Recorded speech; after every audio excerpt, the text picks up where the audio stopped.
읽으세요?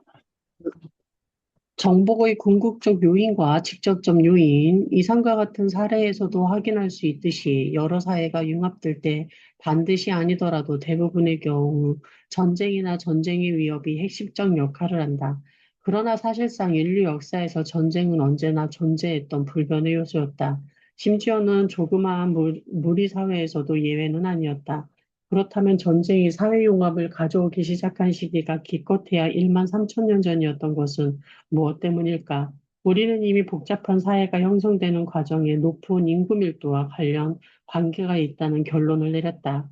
이제부터는 높은 인구 밀도와 전쟁이 초래하는 결과의 관계를 살펴보자. 어째서 인구가 조밀할 때는 전쟁이 사회 융합을 가져오고 인구가 희박할 때는 그렇지 않을까? 그것은 패배한 사람들의 운명이 인구 밀도에 달려있기 때문인데, 이들의 운명은 다음 세 가지 판가름난다. 우선 수렵 체질의 무리 사회가 점유하는 지역에 대체로 그렇듯이 인구 밀도가 매우 낮은 곳에서는 패배한 집단의 생존자들은 적으로부터 멀찌감치 이동하기만 하면 그만이다. 누기니와 아마존의 유랑역 무리 사이에서는 벌어지면 대개 그런 식으로 끝났다. 식량 생산자 부족이 점유하는 지역처럼 인구 밀도가 중간 정도인 곳에서는 패배한 집단의 생존자들이 도망칠 수 있는 지역이 많이 남아있지 않다. 그러나 집약적 식량 생산을 하지 않는 부족 사회에는 노예를 부릴 만한 일도 없고 많은 곡물을 바칠 수 있는 만큼 잉여 식량이 많이 생산되지도 않기 때문에 승리자들이 패배한 부족의 여자들을 데려다가 결혼하는 것 말고는 생존자들을 써먹는 데가 없다. 결국 패배한 남자들은 죽임을 당하고 그들 영토는 승리자들이 차지한다. 국가나 추장사회가 점유하는 지역처럼 인구 밀도가 높은 곳에서도 역시 패배자들은 도망칠 곳이 없지만 승리자들은 이제 그들을 살려두면서 두 가지 방법으로 이용할 수 있게 된다. 우선 추장사회와 국가사회에서는 경제적 전문화가 이루어져 있으므로 성서시대에 흔히 그랬던 것처럼 패배자들은 노예를 쓸 수 있다. 그리고 이 같은 사회들은 집약적 식량 생산 체계를 갖추고 잉여 식량을 대량으로 생산하는 경우가 많으므로 승리자들은 패배자들을 그대로 내버려 두는 대신 정치적 자율성을 빼앗고 정기적으로 식량이나 물품 등 곡물을 바치게 하면서 그들 사회를 자기들 국가와 추장 사회로 융합할 수 있다.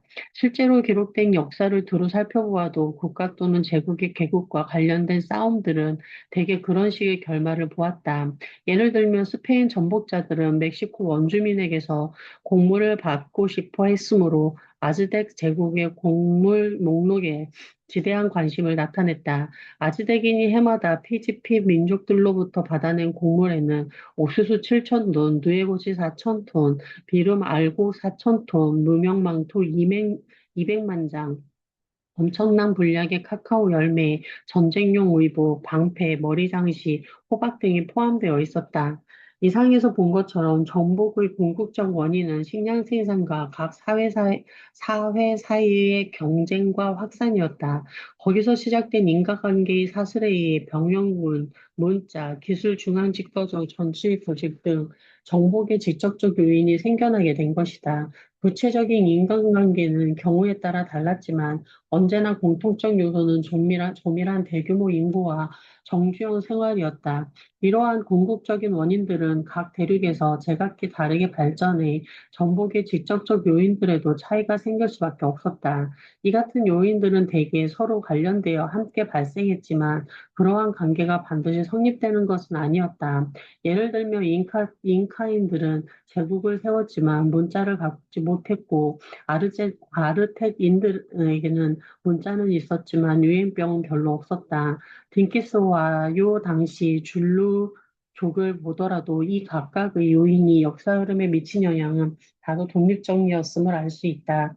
수십 개에 달하는 줄루족 추장사회 중 은테트와 추장사회는 기술, 문자, 병영군 등 어떤 면, 어떤 면에서도 남보다 유리한 점이 있었음에도 다른 사회들과 싸워 이길 수 있었다. 음텐트와 추장사회가 가졌던 이점은 바로 정치체제와 이데올로기라는 두 가지 요소였다. 여기서 탄생한 줄로 국가는 그 덕분에 한 세기 가깝게 한 대륙의 일부분을 정복할 수 있었다. 4장 인류 사회의 발전적 연구 과제와 방향. 15. 대륙간 불균형 이론과 원주민이 낙후된 원인. 대륙간 불균형 이론을 증명하는 오스트레일리아. 어느 해 여름 아내와 내가 오스트레일리아로 휴가를 떠났을 때 일이다. 우리는 원주민의 암벽화가 잘 본존되어 있는 메넨덴 부근 사막의 한 유적지를 찾아가기로 했다. 오스트레일리아의 사막이 몹시 건조하고 여름에 특히 뜨겁기로 유명하다는 것을 들어서 알고 있었다. 그러나 이미 캘리포니아의 사막이나 뉴기니의 사바하에서 건조한 무더운 날씨와 싸우며 장기간 일한 경험이 있는 나는 오스트레일리아에서 관광객이 마주칠 법한 사소한 어려움증을 얼마든지 대처할 수 있는 거라고 생각했다. 아내와 나는 정오 무렵에 식수를 잔뜩 짊어지고 몇 킬로미터 떨어진 안병화를 향해 걷기 시작했다. 순찰대 본부가 있는 곳으로부터 오르막길이었다. 하늘에는 구름 한 점 없었고 그늘이라고는 찾아볼 수 없는 사방이 탁 트인 곳이었다. 그 뜨겁고 건조한 공기를 마시며 핀란드식 사우나에 앉아 숨쉴 때의 느낌을 떠올렸다. 암벽화가 있는 절벽 앞에 도착했을 때 가져간 물이 다 떨어졌다. 그와 동시에 예술에 대한 관심도 함께 사라졌기 때문에 우리는 천천히 규칙적으로 숨을 쉬면서 위쪽으로 계속 올라갔다. 얼마 후 나는 꼬리치레의 일종을 틀림없는 새 한 마리를 발견했다. 지금까지 알려진 꼬리치레류 가운데 어떤 종과 비슷하더라도 이 새는 거대해 보였다. 그러다가 문득 내가 난생 처음 일사병에 걸려 헛것을 본다는 사실을 깨달았고 아내와 나는 당장 돌아가야 한다고 판단했다. 우리는 둘 다 아무 말도 하지 않았다. 그저 하염없이 걸으며 우리의 숨소리를 듣고 다음번에 도착할 지형지물까지 거리를 계산하고 앞으로 걸어가야 할 시간을 어림잡아 보는 데만 정신을 집중했다. 내 입과 혀는 바짝 말랐고 안의 얼굴은 상기되어 있었다. 마침내 에어컨이 있는 술찰때 건물에 도착했을 때 우리는 냉수기 옆에 놓인 의자에 축 늘어져 그 냉수기에 1리터쯤 남아있던 물을 몽땅 마셔버리고 충창대원에게 새 물통을 꺼내달라고 부탁했다. 몸뿐만 아니라 정신적으로도 기진맥진해서 앉아있는 동안 나는 그 암벽화를 그린 원주민이 그 사막에서 에어컨 없이 평생을 살면서 식량과 물을 구했다는데 생각에 미쳤다. 오스트레일리아의 백인들에게서 매니대는 지금으로부터 100년 전 우리보다 훨씬 더 지독하게 고생했던 두 백인의 베이스 캠프였던 곳으로 유명하다. 아일랜드의 경찰관 로버트 버크와 영국의 천문학자 윌리엄 윌슨은 오스트레일리아를 남북으로 종단하는 최초의 유럽인 탐험대를 함께 이끈 비운의 리더였다. 버크와 윌슨은 낙타 6마리에 3개월 동안 충분히 버틸 수 있는 식량을 싣고 출발했지만 매니덴 북쪽 사막에서 그만 식량이 떨어지고 말았다. 그러나 다행히 사막을 집으로 삼고 살아가는 원주민을 만나 연거푸 3번이나 구원을 받았다. 잘 먹고 사는 듯한 이 원주민은 그때마다 탐험가들에게 물고기와 고사리 케이크, 불에 구운 통통한 쥐 등을 잔뜩 먹여주었다. 그런데 버크가 어리석게도 그만 원주민 한 명에게 권총을 쏘았다. 그러자 그들은 모두 도망쳐버렸다. 사냥할 총이 있으니 원주민보다 훨씬 유리한 상황이었는데도 버크와 윌슨은 굶주렸다. 결국 원주민이 떠나자 한 달이 되기 전에 그들은 쓰러져 죽고 말았다. 매니덴에서 아내와 내가 겪은 일과 버크와 윌슨의 슬픈 운명, 이 두 가지를 오스트리아에서 인간 사회를 건설한다는 것이 얼마나 어려운 일인지 생생히 실감하게 해주었다. 오스트레일리아는 모든 대륙 중에도 가장 두드러지는 대륙이다. 유라시아, 아프리카, 북아메리카, 남아메리카 사이의 차이 따위는 오스트레일리아와 그 밖의 대륙들 사이의 차이에 비하면 정말 아무것도 아니었다. 오스트레일리아는 당연코 가장 건조하고 가장 작고 평범하며 척박한 대륙이다. 기후도 가장 종잡을 수 없고 생태학적으로 가장 비약하다.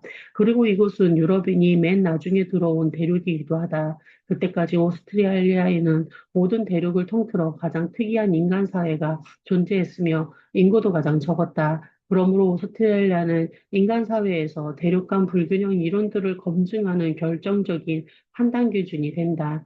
그곳의 환경은 가장 특이하고 인간 사회도 가장 특이했다. 전자가 후자의 원인이었을까? 만약 그렇다면 그 과정은 우리가 2부와 3부에서 살펴본 내용들을 모두 대륙에 적용해 그 각각의 역사를 이해하기 위한 세계일주를 시작하려고 할 때 논리적으로 맞아 봐서 가장 먼저 찾아야 할 대륙은 바로 오스트레일리아다. 토스.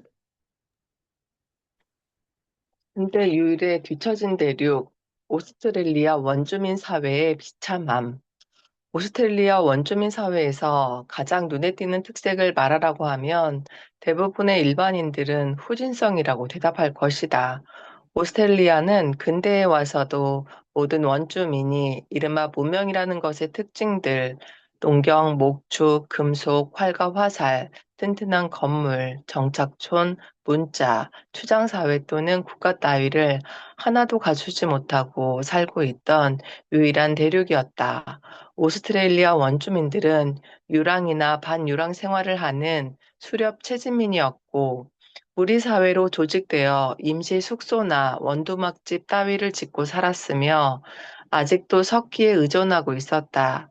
지난 1만 3천 년 동안 오스트레일리아에서 축적된 문화적 변화는 다른 어느 대륙보다도 미미했다.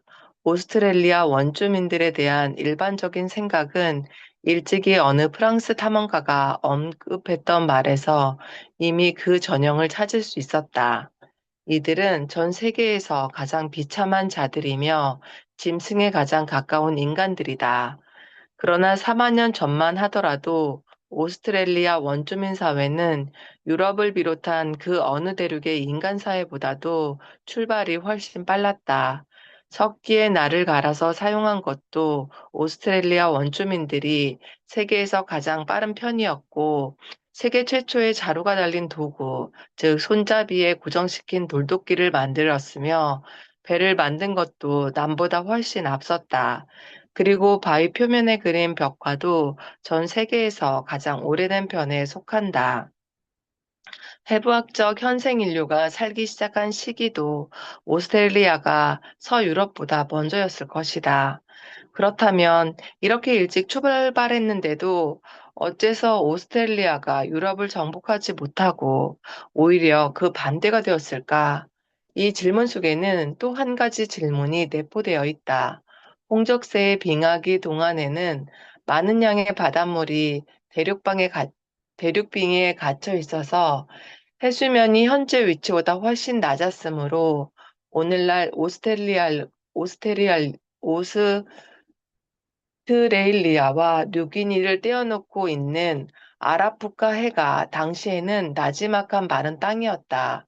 그러다가 지금으로부터 약 8천에서 1만 2천 년 전에 해수면이 높아지면서 그 낮은 땅이 물에 잠겨서 전에는 그레이터 오스트레일리아 대륙이었던 부분이 오스트레일리아와 누기니로 갈라지게 되었다.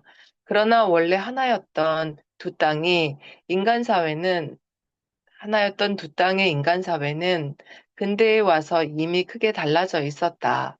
오스트레일리아에 대해 방금 언급했던 여러 가지 사실들과는 대조적으로 대부분의 뉴기니인들은 얄리의 동족이 그렇듯이 농경민이나 양동가들이었다. 그들은 정착촌에서 살았으며 정치 조직은 무리 사회보다는 주로 부족 사회였다. 뉴기니인들은 모두 활과 화살을 갖고 있었으며 토기를 사용하는 사람도 많았다. 오스트레일리아인들보다 뉴기니인들이 튼튼한 집도 훨씬 더 많이 지었고 바다를 건널 수 있는 배도 더 많이 만들었으며 사용도구도 더 많고 다양했다. 그리고 그들은 수렵체지민이 아니라 식량 생산자였으므로 오스트레일리아인들보다 평균 인구 밀도가 훨씬 높았다. 뉴기니의 면적은 오스트레일리아의 10분의 1에 불과하지만 원주민 인구는 오히려 오스트레일리아의 몇 배에 달했다. 그렇다면 홍적세 때의 그레이터 오스트레일리아가 갈라진 땅 중에서 어째서 큰 쪽의 인간 사회는 그처럼 후진성을 면하지 못하고 작은 쪽의 인간 사회는 훨씬 빠르게 발전했을까? 왜 뉴기니의 그 모든 혁신이 오스트레일리아로 전파되지 못했을까? 두 육지 사이의 거리는 토러스 해협에서 겨우 145km밖에 되지 않았는데 말이다. 아니, 문화인류학적 관점에서 본다면 오스트레리아가 뉴기니, 오스트레일리아와 뉴기니 사이의 지리적 거리는 145km도 채 안 되었다고 봐야 한다. 토러스 해협에는 활과 화살을 사용하고 문화적으로 유기인들과 유사한 농경민들이 사는 여러 섬이 흩어져 있었기 때문이다. 토러스 해협에서 가장 큰 섬은 오스트레일리아로부터 겨우 16km밖에 떨어져 있지 않다.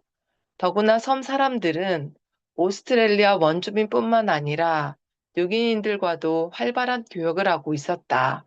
그렇다면 이렇게 16km밖에 떨어져 있지 않고 칸으로도 빈번히 오갈 수 있을 만큼 잔잔한 해협을 사이에 두고 어떻게 그처럼 문화적으로 딴판인 두 세계가 공존할 수 있었을까? 오스트레일리아 원주민들과 비교했을 때 뉴기니인들은 문화적으로 발전된 편에 속한다. 그러나 다른 지역의 현대인들은 대개 뉴기니인들까지도 호전적이라고 생각한다.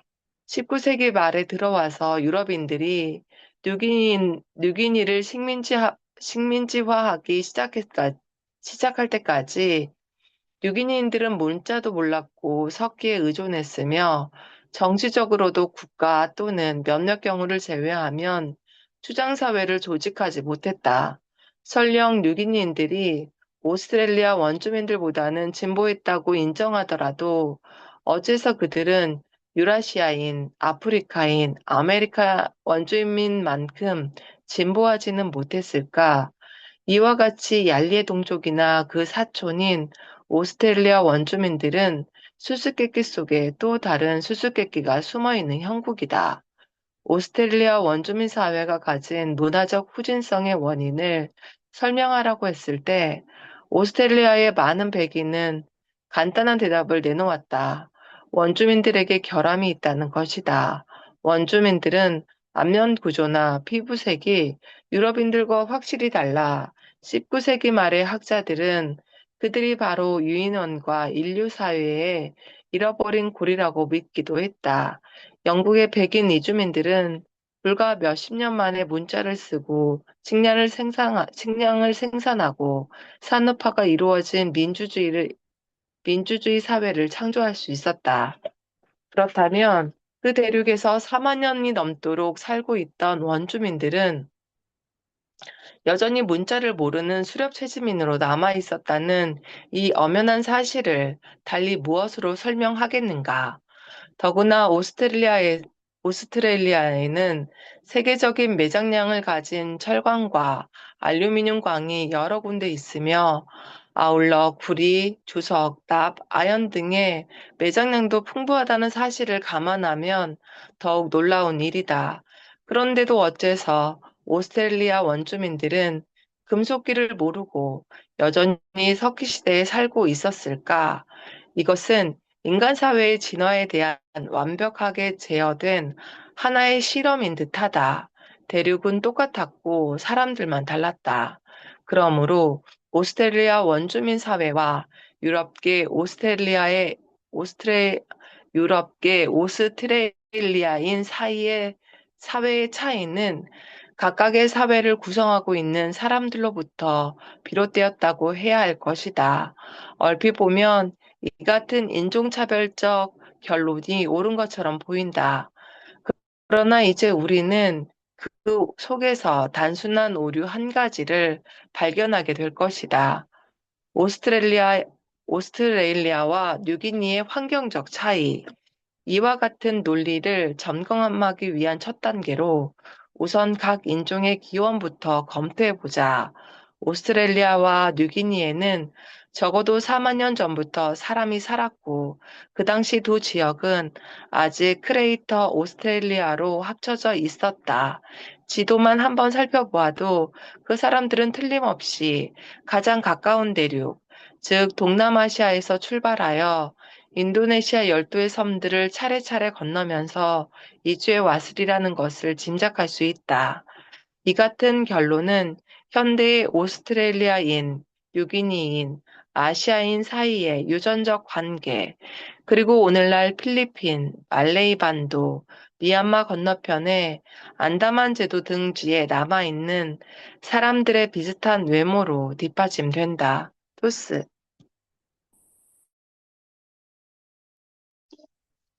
이주민들은 그레이터 오스트레일리아의 해변에 닿은 후 신속히 대륙 전체로 퍼져 가장 외지고 살기 어려운 지역에도 샅샅이 파고들었다. 적어도 4만 년 전에는 오스트레일리아의 서남쪽 변방에도 사람이 살기 시작했다는 것이 화석과 석기로 증명되었고, 늦어도 3만 5천 년 전에는 이주민들이 처음 상륙한 곳으로 보이는 오스트레일리아 또는 뉴기니 서부, 인도네시아와 아시아의 가장 가까운 부분에서 가장 멀리 떨어진 오스트레일리아 동남부와 태즈메니아에도, 그리고 늦어도 3만 년 전에는 뉴기니의 한랭성 고지대에도 사람이 살기 시작했다. 그러나 뉴기니 동북쪽의 비스마르크 제도와 솔로몬 제도는 수십 킬로미터에 이르는 바다를 더 건너야 했으므로 그곳에 사람이 살기 시작한 것은 3만 5천 년 전이었다. 연대로 보면 이렇게 3만에서 4만 년 전에 해당하지만 실제로 사람들이 퍼져나간 속도는 더 빨랐을지도 모른다. 방사, 방사성 탄소법의 실험 오차를 감안한다면 이 정도의 연대 차이는 거의 있으나 마나한 것이기 때문이다.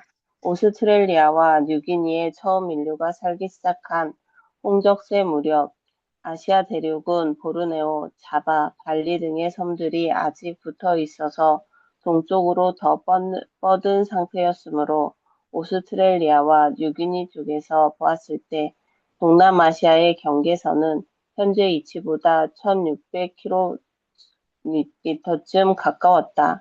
그러나 홍적세 때에도 보르네오와 발리에서 그레이터 오스트레일리아로 넘어가려면 최소한 8개의 해협을 건너야 했으며 그 중에서 가장 넓은 곳은 80km에 달했다. 지금으로부터 4만 년 전에 그처럼 바다를 건널 때는 대나무 뗏목을 사용했는데 기술 수준은 낮지만 충분히 바다를 건널 만하며 남중국해 해안 일대에서는 지금도 뗏목으로 바다를 건너고 있다. 그래도 바다를 건넌다는 것이 쉽지는 않았을 것이다. 늦어도 3만 년 전에 인류가 처음 상륙했지만 그로부터 수만 년 동안 아시아에서 새로운 사람들이 그레이터 오스트레일리아로 넘어왔음을 증명하는 분명한 고고학적 증거는 없었기 때문이다.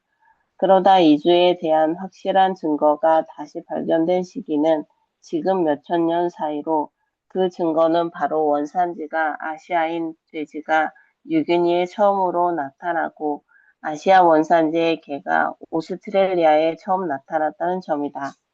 이처럼 오스트레일리아와 뉴기니의 인간 사회는 아시아 사회로부터 비롯되었지만 실질적으로 아시아 사회는 격리된 상태였다. 그것은 오늘날의 언어에도 반영되었다.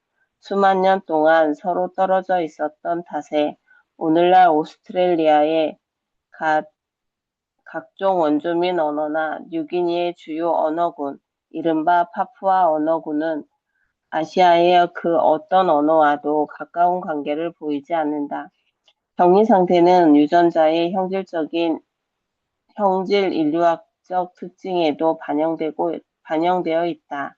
유전학적 연구에 의하면 오스트레일리아 원주민과 뉴기니 고지인들은 그래도 다른 대륙 사람들보다 현대 아시아인들에 더 가까운 것으로 나타나지만 그 관계가 아주 가깝지는 않다.